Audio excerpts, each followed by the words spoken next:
कहानी की शुरुआत होती है जोय नाम की एक खूबसूरत लड़की से, जो अपने फियांसे मेगस के साथ काम पर जा रही थी। वहीं दूसरी ओर हम एक जैक नाम के जवान लड़के को देखते हैं, जो काम के समय टीवी देखकर बाकी वर्कर के साथ टाइम पास कर रहा था। जब थोड़ी देर बाद फैक्ट्री का मालिक वहां आया तो उसे अपने ही बेटे को अपना ही बिजनेस डुबाते देखकर बहुत गुस्सा आया। उसने तुरंत ही जैक को फैक्ट्री से निकल जाने के लिए कहा। उधर जोया और उसकी सहेलियों ने मेसन के जन्मदिन पर एक पार्टी रखी थी। वहाँ पर जोया ने अपनी दोस्त टिप्पर को एक खास तोहफा दिखाया। असल में वो मेसन को लेकर लास वेगस घूमने जाने वाली थी। तभी दरवाजे पर मेसन आ जाता है और जॉय ने सब कुछ छुपा दिया। वो रोमांटिक अंदाज के साथ मेसन के पास गई, लेकिन मेसन ने कहा कि अब वो जोया के साथ नहीं रहना चाहता। उसकी ये बात सुनकर सबके होश उड़ गए। जोया का दिल पूरी तरह टूट गया था, इसलिए टिप्पर उसको एक बार में ले आती है। जोया बेहद दुखी थी, लेकिन वो मेसन की दी हुई अंगूठी को फेंकना नहीं चाहती थी।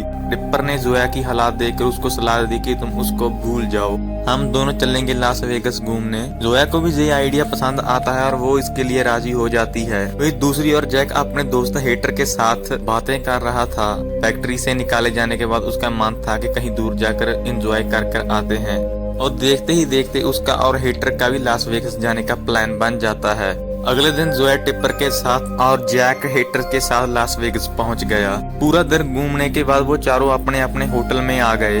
जब हेटर बाथरूम में घुसा तो उसके होश उड़ गए, क्योंकि जोया और टिप्पर भी उसी कमरे में मौजूद थे। वो चारों चिल्लाने लगे और आखिरकार जोया ने इसके बारे में रिसेप्शनिस्ट से शिकायत की। असल में रिसेप्शनिस्ट ने गलती से उन चारों को एक ही कमरा दे दिया था। इस गलती के बदले उसने जोया और टिप्पर को होटल का सबसे शानदार कमरा दिया। ये देखकर जैक कहने लगा कि गड़बड़ तो हमारे साथ भी हुई है, और वो भी एक आलीशान कमरा लेकर ही मानता है, और साथ ही साथ इन चारों को होटल की वीआईपी सर्विस भी मिलती है। बाद में वो चारों होटल की लिमोजिन में बैठकर सारा शहर घूमने के लिए गए। जब वो एक होटल में थे तब जैक ने बताया कि वो अपने पिता से तंग आकर इस शहर में घूमने के लिए आया है। फिर जोया ने भी बताया कि कैसे उसे मेसन ने छोड़ दिया और अब वो यहाँ पर अपना मन हल्का करने के लिए आई है। एक दूसरे की कहानी सुनकर उन दोनों ने खूब मजे करने का फैसला किया, ताकि वो अपनी सारे परेशानियां भूल सकें। अगले दिन जब सुबह जोया की आँख खुली तो अपनी उंगली में वो अंगूठी देखकर हक्की बक्की रह गई। फिर उसने एक कागज में देखा कि जैक ने उसे अपनी पत्नी कहकर कुछ लिखा था। फिर जोया को याद आया कि कल रात को जैक ने और उसने में शराब के नशे में एक दूसरे से शादी कर ली थी। उधर जैक ने भी हेटर को इस घटना के बारे में बताया। उसे समझ ही नहीं आ रहा था कि आखिर अब क्या किया जाए। खैर तभी जोया और टिप्पर भी वहाँ पर आ जाते हैं। उसको देखकर जैक जोया के पास गया। वो कहने लगा कल रात जो भी हुआ वो सिर्फ एक गलती थी, इसीलिए उसे चिंता करने की कोई भी जरूरत नहीं है। जल्द ही उन दोनों में बहस छिड़ गई और वो दोनों एक दूसरे पर इल्जाम लगाने लगे। अचानक जोया जैक पर एक सिक्का फेंक कर चली गई। जाने से पहले जैक ने वो सिक्का लॉटरी मशीन में डाल दिया और मशीन से जोरदार आवाज आने लगती है। उसने पीछे मुड़कर देखा तो वो पूरे $3 मिलियन का इनाम जीत गया था।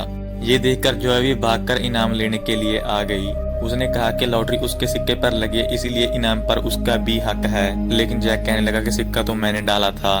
तभी जोया अचानक पलट गई। वो कहती है कि हम दोनों शादीशुदा हैं, और उसने कहा कि मेरा तेरा क्या है, हम दोनों का पैसा है ये। उन दोनों में काफी लड़ाई हो जाती है और ये मामला कोर्ट तक पहुंच जाता है। जज भी ये देखकर हैरान हो जाता है कि उनकी पहली शादी के पहले दिन के बाद ही तलाक का केस उसके सामने आ जाता है। आखिरकार जज ने लॉटरी के पैसे को जब्त कर लिया और उसने 6 महीने तक उन दोनों को पति पत्नी की तरह रहने के लिए कहा। इसके दौरान उन दोनों को काउंसलिंग भी लेनी होगी। अगर 6 महीने के दौरान उन दोनों ने एक दूसरे से तलाक लेने की बात भी कही तो ये रकम किसी और दूसरे आदमी को मिल जाएगी। अब जोया और जैक को जबरदस्ती पति पत्नी बनकर साथ रहना था, इसीलिए जोया सामान लेकर जैक के घर आ गई। इसी के साथ उन दोनों में लड़ाई हो गई कि वो एक दूसरे को इतना तंग करेंगे कि कोई पहले ही तलाक की मांग कर दे। जोया जानबूझकर बाथरूम में ज्यादा टाइम लगाती तो जैक सिंक में ही बाथरूम कर देता था। लेकिन जब भी काउंसलिंग होती तो वो दोनों प्यार से रहने का नाटक करते थे। तो टिप्पर को एक तरकीब सूझी। उसने जोया को कहा कि अगर वो जैक को जज के सामने लफंगा साबित कर दे तो वो सभी उस पर तरस खाएंगे और वो केस जीत जाएगी। दूसरे दिन हेटर ने जैक को भी यही आइडिया दिया और एक दूसरे को परेशान करने की चालाकियां और बढ़ गई। जैक ने अगले दिन सुबह सुबह जोया के दूध में नशीली दवाइयां मिला दी, ताकि वो अपने ऑफिस में उल्टी सीधी हरकतें करके अपनी नौकरी से हाथ धो बैठे। लेकिन हुआ इसका बिल्कुल उल्टा। उन दवाइयों की वजह से तो जोया और ज्यादा एनर्जेटिक हो गई और उसने और भी अच्छे से काम किया। फिर रात को 2 खूबसूरत लड़कियों ने जैक के कमरे का दरवाजा खटखटाया और वो कहने लगी कि उनके घर का दरवाजा बंद हो गया, और उन्होंने कहा कि जब तक कोई आकर हमारे घर का दरवाजा नहीं खोल सकता तब तक हम आपके घर में रह सकते हैं। जैक खुश होकर उन दोनों को अंदर ले आता है और फिर उसने हेटर को इस सब के बारे में बताया। हेटर ने जैक को बताया कि ये जोए का प्लान है, वो तुम्हें लफंगा दिखाना चाह रही है। ये सुनकर जैक को भी एक तरकीब सूझी। उसने अपने दोस्त हेटर और बाकी सब को अपने घर पार्टी के लिए बुला लिया और फिर जब जोए वापस आई तो इतने सारे लोगों को देखकर वो हैरान रह गई। कुछ ही देर बाद उन दोनों में बहस छिड़ जाती है और जैक ने कहा कि अभी वो मेसन से प्यार करती है लेकिन वो पैसे के लिए नाटक कर रही है। ये सुनकर जोए को बहुत गुस्सा आया और उसने कहा कि वो फिर से कभी भी मेसन को नहीं अपनाएगी। जैक सोच रहा था कि इसे इमोशनल करके वापस इसके एक्स के पास भेज देता हूँ, लेकिन अफसोस ये तरकीब भी काम नहीं आती। फिर एक दिन जैक ने अपनी दोस्त को जोए से काउंसलर बनकर बात करने के लिए कहा। उस लड़की ने जोए को फोन करके कहा कि अब की काउंसलर शुक्रवार को होगी। ये सुनकर जोए मजे से आराम करने लगी। फिर तभी उसे जैक के घर से बाहर जाने की आवाज आई और वो समझ जाती है कि जरूर कुछ न कुछ तो गड़बड़ है। फिर जब उसने खुद काउंसलर को फोन करके पता किया तो उसने कहा कि मीटिंग तो आज ही है। फिर उसको समझ आया कि जैक उसको बेवकूफ बनाकर काउंसलर की नजरों में अच्छा बनना चाहता था। जैसे तैसे वो दोनों समय पर काउंसलर के पास पहुंच ही जाते हैं। कुछ दिन बाद जैक ने देखा कि जोए ने उसके माँ बाप को डिनर पर बुलाया था। असल में जोए जैक के माँ बाप के नजरों में अच्छी बनकर उनका दिल जीतना चाहती थी कि वो कोर्ट में अपने बेटे का नहीं बल्कि जोए का साथ दे। आखिरकार जैक ने भी उसकी बात मान ली और सब ने मिलकर खाना खाया। जोए के कहने पर जैक के पिता ने जोए को वापस नौकरी पर रख लिया। जैक अगले दिन कुछ ढूंढ रहा था, अचानक उसके हाथ जोए की पुरानी अंगूठी हाथ लग गई जो उसे मेसन ने दी थी।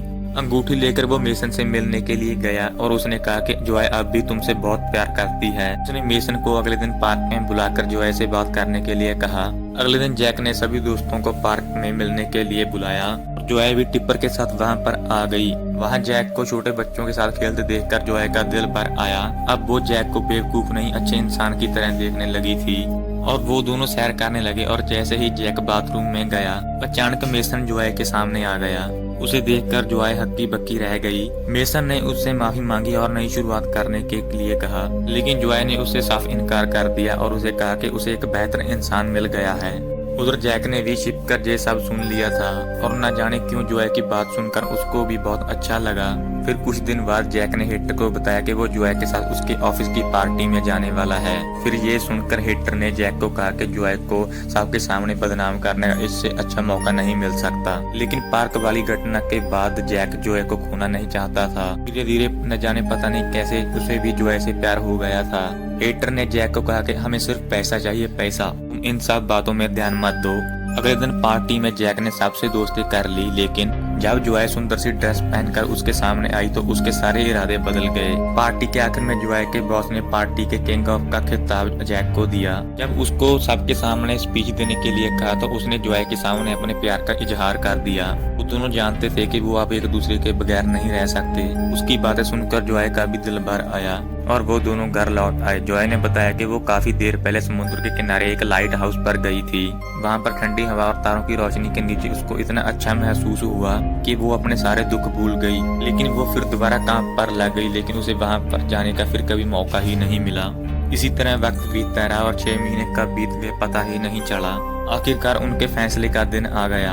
सुबह सुबह जोए जब अपने केस के लिए कोर्ट जाने के लिए निकली तो अचानक मेसन उसके सामने आ गया। मेसन ने एक बार फिर से जोए के करीब आने की कोशिश की और फिर से उसने उसे वही अंगूठी दी जो उसने एंगेजमेंट पर जोए को दी थी। अंगूठी देखकर जोए एकदम सुन्न हो गई। वो समझ गई कि जरूर जैक ने ही ये अंगूठी मेसन को दी होगी ताकि मेसन और जोए फिर से इकट्ठे हो जाएं, सारा पैसा जैक को मिल जाए। और उसे ऐसा लगने लगा कि जैक की अब तक कही हुई सारी बातें एकदम झूठ थी।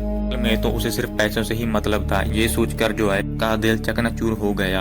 और फिर सुनवाई शुरू हुई जज ने उन दोनों से पूछा कि अब भी वो पति पत्नी की तरह रहना चाहते हैं। इससे पहले कि जैक कुछ कह पाता जोए के वकील ने कहा कि जोए जैक से तलाक चाहती है और जोए ने ये भी कह दिया कि उसे जैक से 1 भी रुपया नहीं चाहिए। ये सुनकर जैक एकदम दंग रह गया। जोए ने जैक के द्वारा मेसन को दी हुई अंगूठी उसके सामने रखी और वहाँ से चली गई। आखिरकार जैक जीत चुका था और वो बिल्कुल भी खुश नहीं था।